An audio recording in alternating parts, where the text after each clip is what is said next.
Hey, it's Stacy, and the tip for today has to do with getting ready for the transition to middle school, which I'd have to say is by far the most scary transition for both parents and kids. And that's with and without disabilities. It's a big change. And so there's a couple things that you can kind of use to prepare both you and your child for that transition. So the first thing you want to do is call the school. The principal and the registrar are usually there year round. So you want to schedule a time to come by and snap some pictures. So bring your camera, bring your phone, get some pictures of the media center, the cafeteria, the gymnasium, the hallways, the front office, the outside of the building, maybe the fields in the back where they're going to be doing physical education if you're going to be in that class. So you want to make sure that you have those because you're going to use those pictures to go home and create a social story. So the social story should be very positive, even if you're scared. It should be very positive about the transition to middle school and how, you're a big guy, a big gal, and now it's going to be time for moving on to this huge transition. But you want to make it, you need to kind of exude confidence because your child will pick up on your fear if it consumes you. So you want to be careful with that. You can go on to the school's websites. Some of the schools have some really nice websites. You can go onto the websites, you can get information about their electives and talk to your child. Talk to them about electives they're interested in and what they're not interested in because the elective is supposed to be something you elect to do. It shouldn't be something that sounds horrifying to your child. Yearbooks, if you can get your hands on a yearbook from the school, those are really great because the kids can kind of flip through it, spend some time looking at the pictures that are in it that have to do with campus life, but also the teachers so they can kind of get familiar with who teaches what. So that when they show up on the first day of school, they have some semblance of, who the adults are on the campus. So that's a really great tip that someone shared with me a long time ago, and it was really beneficial to my child. You want to make sure that you know who your support facilitator is if your child is going to be in regular education courses.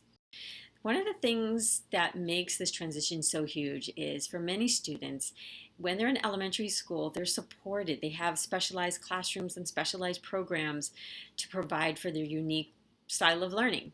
And in middle school, if you're on regular standards, you're going to be taught by regular education teachers with a support facilitator to ensure that the regular education teachers know how to teach your child. So you definitely want to know that person.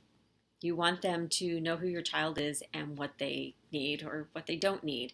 Create a day in the life, which is a one-page document, and I'll do a separate video on that. But it's a one-page document on who your child is, what makes them tick, how they learn best. It could be something as simple as what's the best spot in the classroom for your child to sit? Is it in the front row? Is it in the back? Is it off to the side so they can have easy access to get up and take a walk? Call your school and find out about peer mentoring programs. Many middle schools have peer counseling. So if they have peer counseling as a course, how can your child participate with the peer counselors? What type of inclusionary opportunities are there so that your child can become part of campus life and not just show up for school every day and walk their schedule and leave at the end of the day without really forming any relationships with their peers on campus. So you want to check on that. During the summertime is a great time to scour through your child's closet and the drawers of their dresser. Because in middle school, some clothes are cool to wear and some are not. You want to make sure that your child's clothes fit them. And when I say fit them, I kind of mean, for guys especially, that they're kind of big.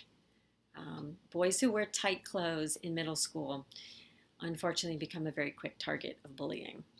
And some of our kids love certain clothing that they have and are basically unwilling to give it up. So you'll have to figure out how you want to deal with that. If maybe it's carving out a time on the weekend when they can wear it, but you really want to be cognizant of that. And girls, typical girls are very catty. And so you really want to prepare them for the way that they wear their hair, how they dress, and the choices that they make, even with their binders. Take your kids shopping. Let them pick out their own binder, their own system that they want to use for their folders and their homework, a system that you think is going to work for them, but by allowing them to have the opportunity to choose what it is that they feel like they want to use. And sometimes that changes because we all change our mind, but sometimes that really gets their buy-in so that they're more interested in keeping maybe the classwork on one side and the homework on the other, and write in their agenda if they get to actually pick out the agenda with maybe some really cool feature on the front. Um, and there are some hidden rules that become more prevalent in middle school. So there are some good books. There's one called The Hidden Curriculum by Brenda Miles. Brenda is amazing, and her book just offers a lot of insight. For instance, one that I think is really important as a mom that I was not aware of is that when boys use a restroom with the urinals, it is not cool, and it's actually bad to walk into a restroom and use the urinal that's right next to somebody who is standing at the urinal if there are other ones that are empty. So you want to make sure that you teach your kid those kind of skills. And as a woman, sometimes we forget because we don't really know those kind of things. So tapping into materials like the Hidden Curriculum can really give you some insight into some of the things that we just don't think about. So you want to be in good communication with your school. One other thing. See if you can schedule a time the week before school starts to walk their schedule. So you want to get their schedule, you want to walk their schedule without the hallways being jam-packed with parents and kids coming to meet their teachers and walk their schedule. That is a very chaotic time. So if you can walk the schedule before, have him or her walk to their classrooms, kind of see where they'd like to sit, that would be fabulous. If your child's going to be in a special education classroom, same thing. You want them to be able to go to the classroom because even if you're in special ed in middle school, you should still be going out for electives. So you want to find out what elective they're going to be participating in, where they meet, where the classroom is. Also, when you get to school, the bus drops you off. Where do you go from the bus? And at the end of the day, where's the bus going to pick you up?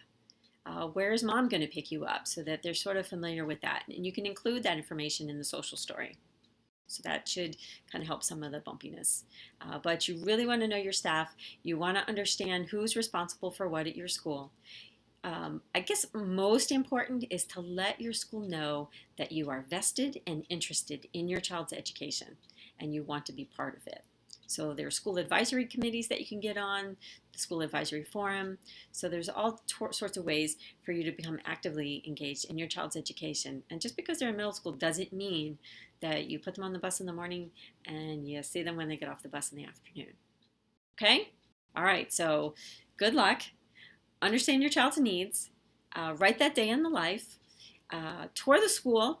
Look at the website.